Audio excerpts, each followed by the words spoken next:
एक बार कुछ बच्चे विद्यालय की दीवार फांदकर पार्क में जाने लगे ही थे कि वहाँ से सर आ पहुँचे।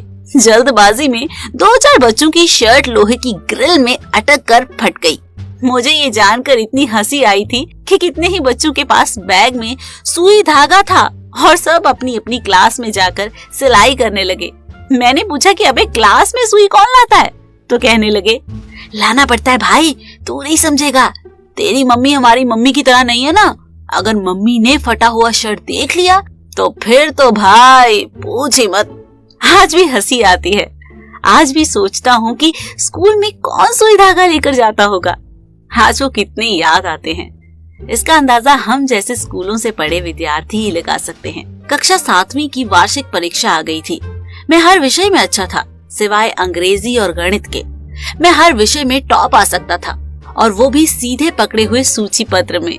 लेकिन अंग्रेजी और गणित में तो पास होने के भी वांदे थे। अंग्रेजी में सबका हाल एक जैसा था। सबने ही फर्रे और कुंजी गाइड का जुगाड़ कर लिया था। हमारे सरकारी स्कूल में ऐसी हिमाकत तो की जा सकती है। हमें पता था कि किस सर की क्लास में नकल हो सकती है और किस सर की क्लास में नहीं। हम दिल से दुआ मांगते थे कि काश आज फलां वाले अध्यापक ना आए और फलां वाले आ जाएं। लेकिन आज वो ही हुआ जिसका डर था। सिंह सर जी आ गए। उनकी क्लास में नकल की जा सकती थी, लेकिन उसके लिए तरकीबें भी अलग होती थी। ये तरकीब मुझे नहीं मालूम थी। हमारी क्लास में बेंच नहीं थे तो सभी फर्श पर बैठे थे। थोड़ी देर सब खाली बैठे एक दूसरे का मुंह ताक रहे थे। कुछ बच्चे जो मुझे अव्वल समझते थे, आज उन्हें मुझे भी खाली बैठा देख तसल्ली हो रही थी। कुछ देर बाद पता नहीं सर को क्या हुआ कि उन्होंने कहा, कोई भी जो फर्रे कुंजी या गाइड लेकर आया है वो यहाँ मेरे पास जमा करवा दे। सब डर गए, लेकिन किसी ने भी हथियार नहीं डाले, क्योंकि फेल तो हमें किसी भी सूरत में होना ही था। तो क्यों ना फर्रा अपने पास ही रखकर फेल हो। सर ने फिर से आखिरी चेतावनी भी दे डाली, पर मजाल है कि कोई भी जाकर एक कागज भी जमा करवा कर आए। थोड़ी देर बाद सर ने क्लास के चक्कर लगाना छोड़ दिए और अपने आसन पर आकर बैठ गए। कुछ देर वहीं से बैठे बैठे नजर रखी और गर्दन नीचे कर ली। उधर वो अलसाए और इधर हमने अपने फर्रे गाइड कुंजी सब निकाल लिया। कुछ देर तक ये सब चलता रहा। मैंने तो एक मोटी सी कुंजी ही मांग ली थी, ये बोलकर कि आज मुझे कुंजी दे दे, मैं कल तुझे सामाजिक विज्ञान का सारा पेपर दिखाऊंगा। मैं तसल्लीता से उत्तर देख देख कर लिखने लगा। परीक्षा उत्तीर्ण करने के लायक तो मैंने लिख ही लिया था कि सर ने अचानक गुस्से में मेरे से दूर एक बच्चे को बुलाया। सबने अपनी अपनी कुंजी गाइड छुपा ली। मैंने भी कुंजी जल्दी से शर्ट के बटन खोलकर अंदर डाल ली और फिर से बटन बंद कर लिए और चुपचाप पेपर पर कुछ लिखने का अभिनय करने लगा। इधर आओ तो उठकर। बड़ी बड़ी गुस्साई आंखों ने मुझे हुंकार भरते हुए बुलाया। जी मैं? इधर आ तो फटाफट। मैंने कुंजी तो छिपा ही ली थी।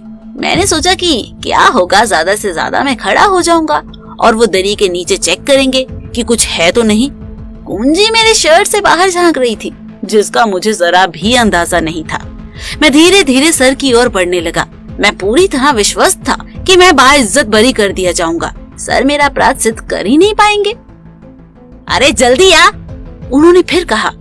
मैं उनके पास पहुंच गया।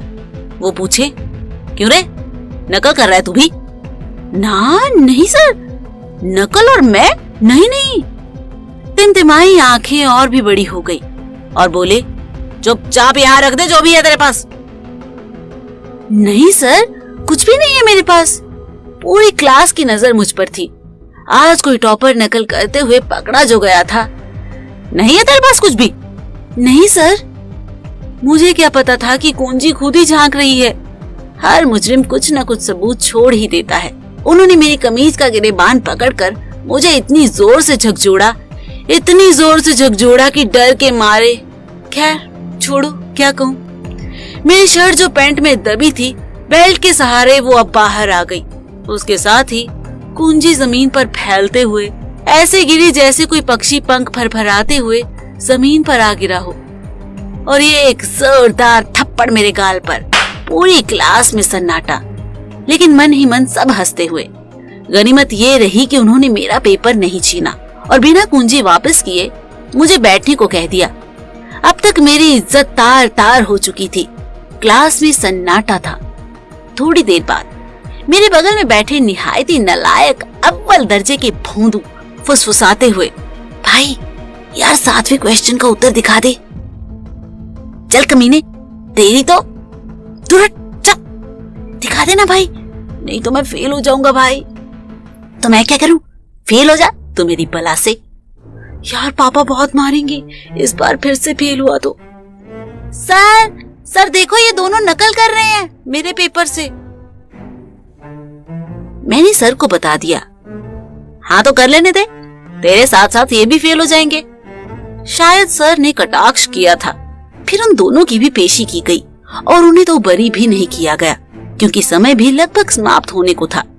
खैर परीक्षाएं खत्म हुई और आज दिन था परिणाम का। इस साल मैं पहली बार परिणाम घोषणा पर डर रहा था और जब मेरी बारी आई परिणाम पत्र लेने की तो मैं बहुत डर रहा था और हुआ भी वही जिसका मुझे डर था, जिसका अंदाजा इस बार किसी ने भी नहीं लगाया होगा।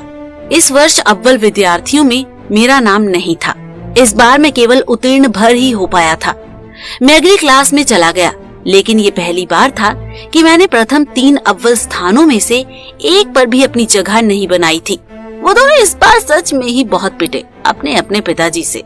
इस वर्ष मैं चौथे स्थान पर काबिज हुआ था और इससे मुझे बहुत दुख हुआ था क्योंकि प्रथम अथवा द्वितीय स्थान को मैं अपनी जागीर समझता था।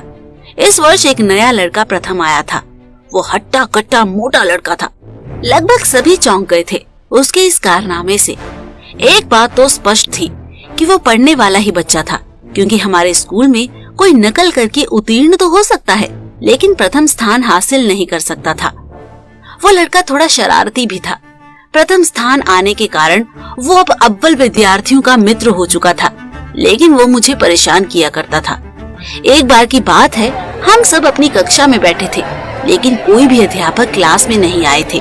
सभी बच्चे आपस में गप्पे लगा रहे थे।